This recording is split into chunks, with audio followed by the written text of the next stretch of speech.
Merci. Merci à tous d'avoir pris le temps de venir nous voir et nous écouter aujourd'hui. Alors, le temps que nous allons passer ensemble va soit vous paraître très long et ennuyant, soit trop court et frustrant. Le temps est ce concept abstrait. Il existe dans nos esprits. On ne peut pas le toucher de nos doigts. Le temps peut être notre meilleur ami comme notre pire ennemi. À nous de décider d'être le maître ou l'esclave du temps. Le temps rythme nos vies. Le temps nous rappelle que les changements personnels prennent du temps à se mettre en place. Que la réussite ne s'acquiert qu'avec du travail. Le temps peut également passer très vite et nous échapper.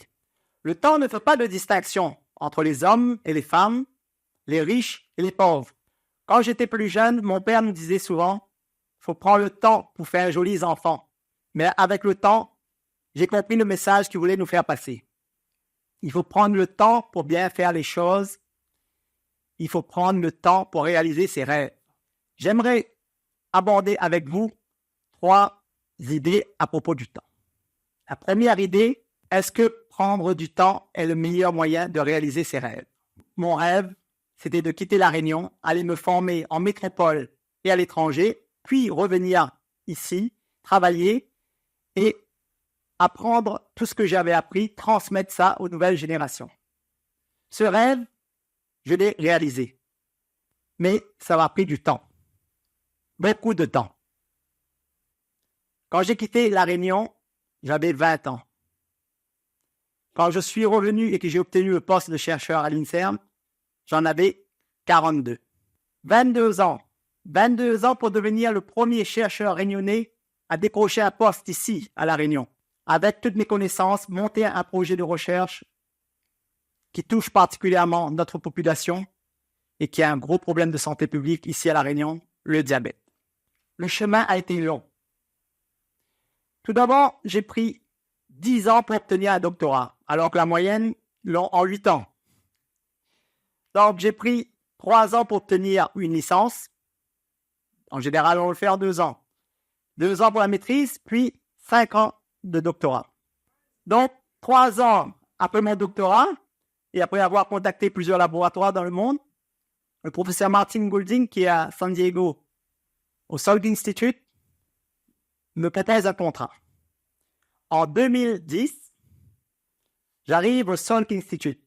Le Salk Institute a été créé par le professeur Jonas Salk. Jonas Salk, c'est le chercheur qui a découvert le vaccin contre la polio.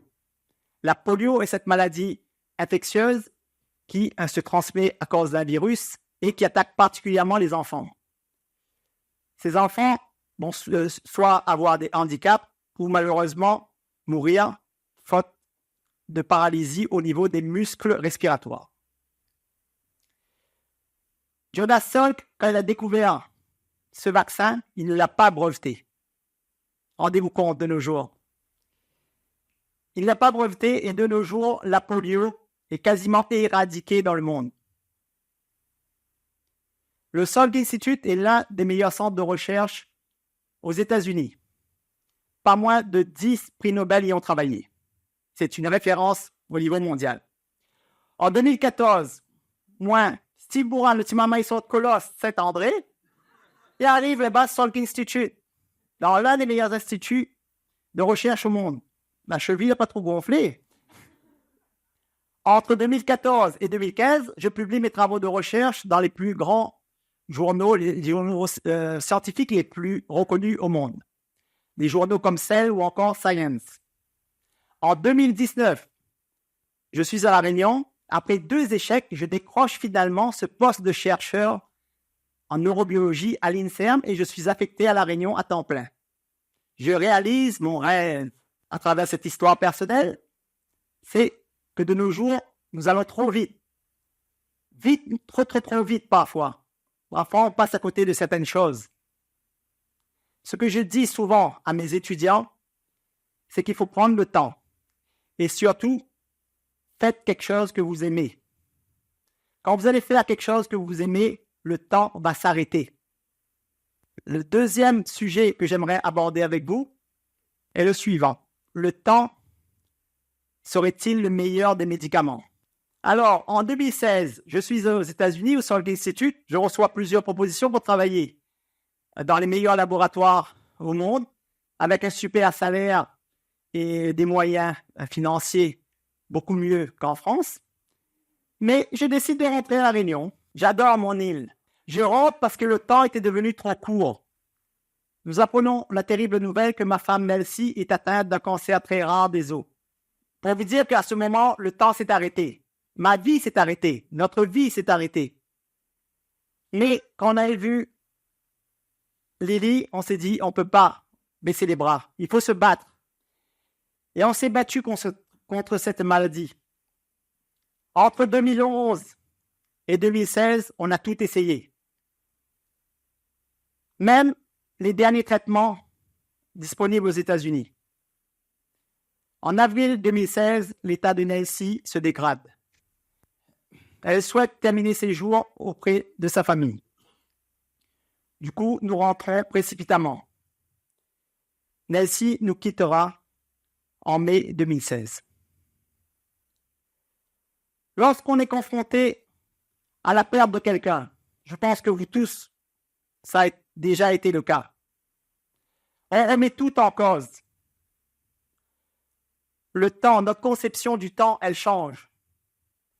Nous réalisons que notre vie sur Terre est limitée et qu'elle va se finir par la mort.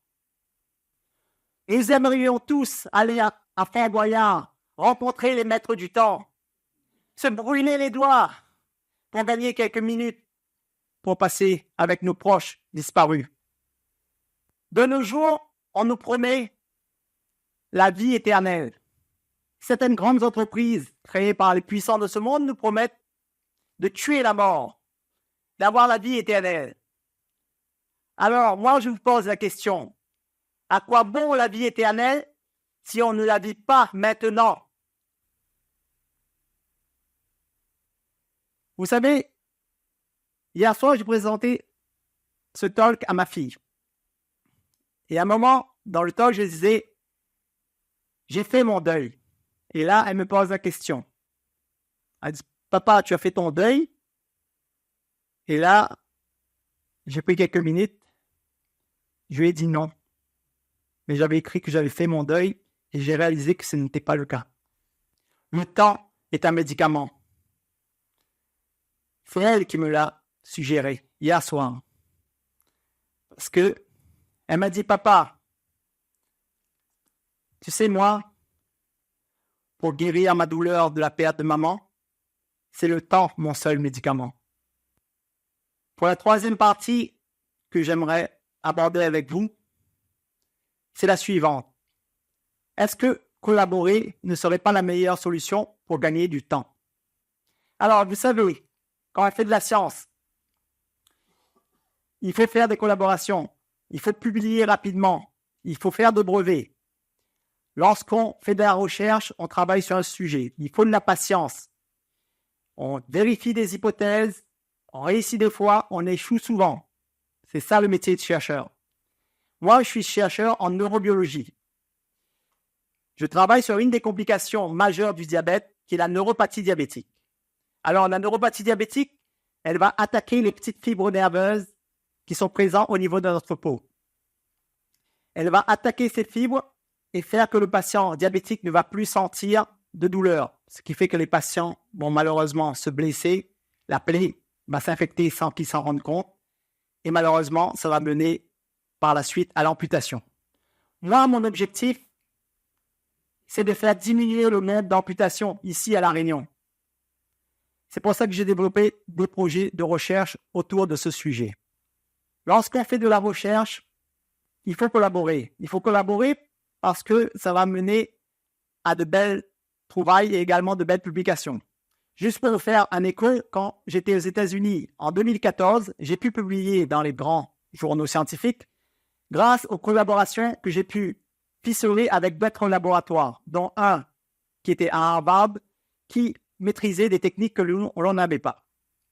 Donc, grâce à cette cohésion, l'assemblage de ces travaux, nous avons pu publier dans des journaux de renom. Tous les jours que j'arrive au labo, j'ai une équipe, on collabore. Je dirige des doctorants et des post-doctorants afin de leur aider à faire avancer leurs travaux. Je collabore également avec des équipes étrangères. Cela me fait gagner du temps. Pourquoi? Parce que lorsque moi je dors, eux ils travaillent.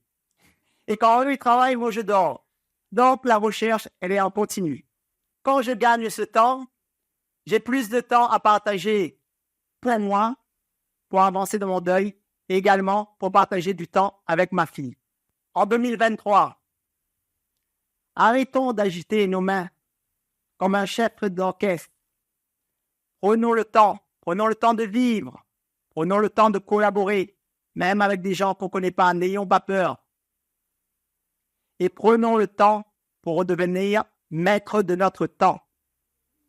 Merci.